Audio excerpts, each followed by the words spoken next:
The Callisto Protocol is a survival horror game that's been in the news the past couple weeks for review bombs on Steam, performance issues, and people complaining about the game in general.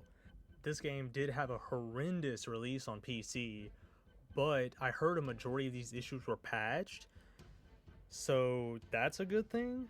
Also, the game did have at least one key developer from Dead Space on the team, but this game is not a Dead Space game. It does have a lot of the same story beats, themes, and ideas from Dead Space, but they are entirely different games. I'm going to get into why people hate this game, or like me, enjoy it, but think it is not exactly a good game. The game opens with a slow cutscene on Europa. It shows people lying around dead, some destruction, and spores floating through the air. It shows security cam footage. It's very creepy and sets the stage well for the game. Then you see a zombie or someone you assume to be infected with a virus attack a woman. Then you are introduced to the Outer Way terror organization.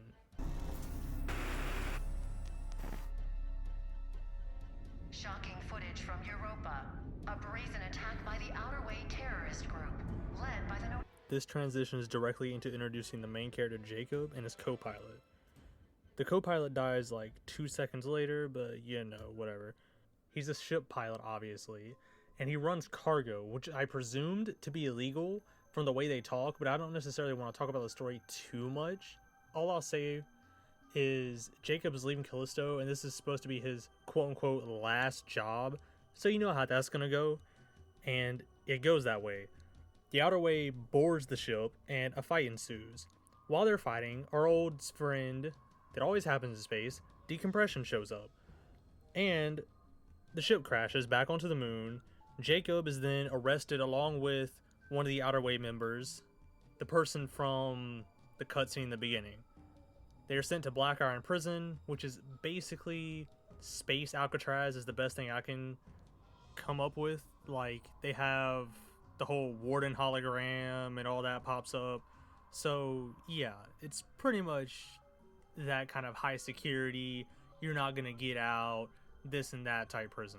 The one thing everyone praises about this game is environments and art design. Now, I'm not necessarily a person to praise a game for graphics because I feel like art style and design hold up more to time than graphics will, because graphics are always going to upgrade, always going to update, yada yada yada. Now, saying that, this game does look incredible. Art style wise, this game follows the Dead Space style of HUD elements like ammo and health being in the world, but it doesn't really go all the way with it, which is fine. But one thing I really like is the weapons printer. Once you find a schematic for a weapon, you can bring it to a weapons printer / store where you get the grip to the weapon and print a weapon on top of it. If you have weapons that use the same grip, you have to switch the weapon on top of the gun mid-combat, which I think is a cool concept, but it doesn't really work that well, and I'll talk more about that later. Also, the suit you get at the halfway point of the game looks like the suit from Prometheus, which I think is really cool, because it's not just a basic sci-fi suit or something that we've seen before. It seems like something they've taken inspiration from, not just copy and paste, if you know what I mean. Now, speaking on environments, you do spend a majority of the time in Black Iron Prison. However, it doesn't just look like this all the time.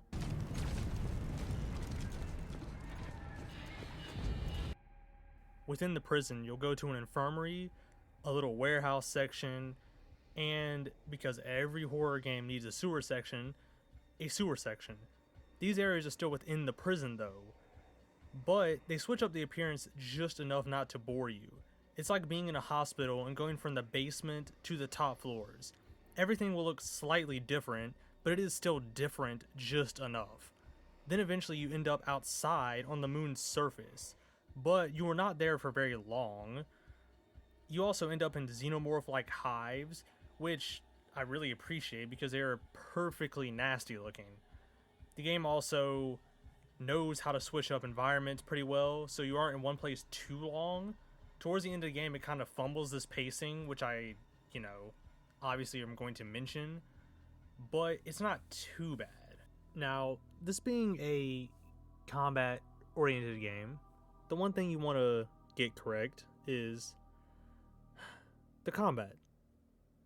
It does okay. It's a fine combat system. You know, it's really confusing when you first get into the game as to like what you need to do, and I'll get into that a little bit, but it has issues outside of just the baseline tip of the iceberg, I guess I would call it, combat. So your primary weapon is an electric baton, and every basic enemy outside of one uses entirely melee combat. You dodge by holding left or right on the stick and by holding back on the same stick. That's already an issue because if you're trying to block, you know, you hold the same stick as trying to dodge, but whatever. There's no timing window on the dodge. You can be a little late, of course, you'll just get hit. You just hold in a direction that you want to dodge, and you dodge, and hold the opposite direction to dodge the opposite way. You also have guns, a pistol, a shotgun, and an assault rifle in the late game. Guns can be used for direct attacks or to knock an enemy down for a critical strike. There's also a tool called Grip. It allows you to pull objects and enemies towards you and throw them. You can use it as a distancing tool or an instant kill tool. Like I said earlier, the melee combat is fine in one-on-one and one-on-two situations. Once you get the hang of dodging and countering, it is really fun. The problem arises whenever you are fighting 4 and 5 zombies, which is the norm, especially in the later stages of the game and around the midpoint of the game. It becomes really glitchy. You and your character end up wanting to lock onto different people. You'll get hit from 2 different sides, you know, stuff like that. You start having to throw one zombie away from you, ammo dump another, fight one by himself before the other one gets back into the fight. You end up having to cheese a whole area and then having to restart that area a couple times. It turns into a test of luck for certain areas, not necessarily a test of skill. Another thing that slows down combat is mutations. After a couple seconds in combat, zombies will sometimes sprout tentacles out of their chest and begin to mutate. If you shoot the tentacles, it will sometimes be an instant kill. This system slows down combat because an enemy either completely heals from it or gains a majority of their health back. And you have to stop mid-combo almost every time to shoot the tentacles, which is problematic because the aim is so jank a lot of times, but I'll talk about that later. Again, this goes back to my point earlier with the melee combat. If the game only throws one enemy at you or 2 enemies at you, it's fine because you can concentrate on that one enemy, lock them down, they're dead. But it constantly throws 4 enemies at you, 5 enemies at you, and what happens is you'll concentrate on that one enemy, take him down, then you'll concentrate on another enemy, try to take them down, and then all of a sudden the other 3 are mutated. And I feel like if the game would have taken inspiration from something like the Resident Evil 2 remake, where you only at the most had to fight maybe 3 zombies at a time, it would have been a lot better for it. But it constantly plays towards the weaknesses in the combat, I guess I'll say. Just switching weapons mid-combat is also a problem. When you switch weapons, you have to break away the weapon and then attach it to the grip again. It's a really cool concept, like I said, but it's annoying as hell mid-fight whenever you aim down sights and you realize you have the wrong gun. What happens is if you dodge, or I think there's other things that go into it, but I know if you dodge, it cancels out the weapon swap. The obvious way to fight this issue is just to slow down, but it's really hard to do that when you're fighting something like the 2-head boss that pops up a couple times, and he's sitting here beating down your fucking door. The guns in combat are also kind of schmicked. Obviously, guns work whenever you either mag dump an enemy or use the little mid-combat critical attacks, but the critical attacks are only really viable in low enemy combat situations. And the reason I say that is because if you use it whenever you're up against like 5 enemies, whenever you try to do the critical attack, you're going to get hit by someone else whenever you go to pull the shot off. You're going to get the shot, but you're going to get hit also, so it's kind of pointless to use it. Also, when you aim after dodging, it will throw your weapon all over the screen, which I don't need to explain why that's bad. This game also has the Dying Light issue of giving you guns early, and then by the end of the game they completely take over the combat. Are you seeing the theme with the combat here? It's so close to being good, but it's only good in very specific situations, and the reason it's not good is because it keeps leaning towards the weaknesses in the combat. The grip is cool. I like how it has this glitched effect whenever you lift enemies or objects up. It also allows you to throw objects into enemies and stun them, or throw enemies themselves. You can also pull hidden boxes from around the map with it, but these only just give you basic loot. It does have a recharge time though, so you can't just spam it, but you can collect batteries to recharge it instantly. Other than that, it's the third wheel of the combat system, so it's going to be forgotten during an encounter sometimes. I found myself relying on it more whenever I was facing multiple enemies, or enemies that were dangerous up close, like these little crawler guys that like to explode when they get to you.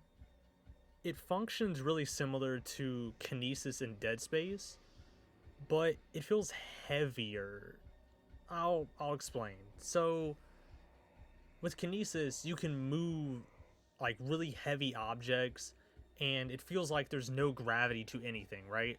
You can throw tiny stuff across the map, it feels like. You can pick up dead bodies, but it feels like you can throw them across the map. With Callisto, you can pick up enemies, but you can't really throw them that far. And even objects, small ones you can throw, but not so small ones you can't throw that far, and you can't lift heavy objects with the grip. You can also Metal Gear stealth your way around the enemies if you want to. You know, you got the basic crouch walk and a backstab.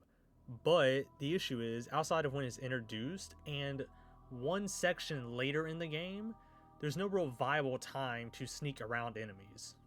Basically, every enemy will notice you from around corners, over the tops of boxes, just anytime you try to sneak into a room, which is fine because this isn't a stealth-oriented game. But there's obvious times where a room is set up for you to sneak around the room, but you're going to be seen essentially every time you try to do this. However, there is one section towards the end of the game that is really good in my opinion. You encounter zombies that are blind and you have to sneak. You don't have to, but I wouldn't recommend fighting off this. It is a fairly long section, but it shakes up gameplay a little bit, which I appreciate. But it's really the only time stealth works in the game, and it feels like either this area was made because of the stealth mechanic, or vice versa. The horror in this game is also something I want to touch on. You have your basic musical stings and stuff like that, but something the game does really well is anticipation.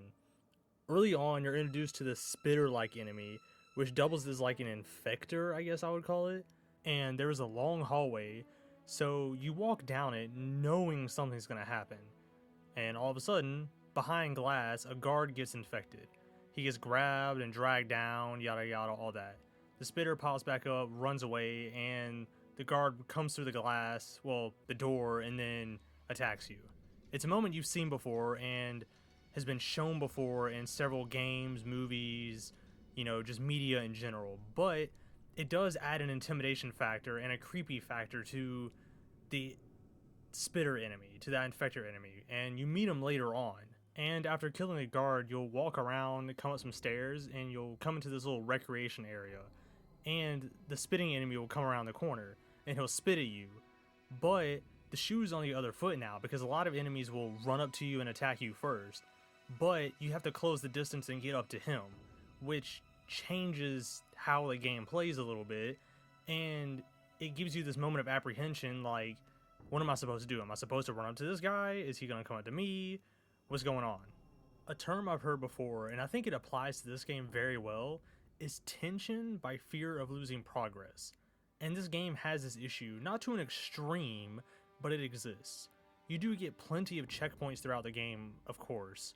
It is very generous with that, and you have a manual save, but the manual save is busted. Let's start with the checkpoint system. Towards the end of the game, you'll have a pretty big fight on your hands, and a pretty big area that you have to cover before getting another checkpoint.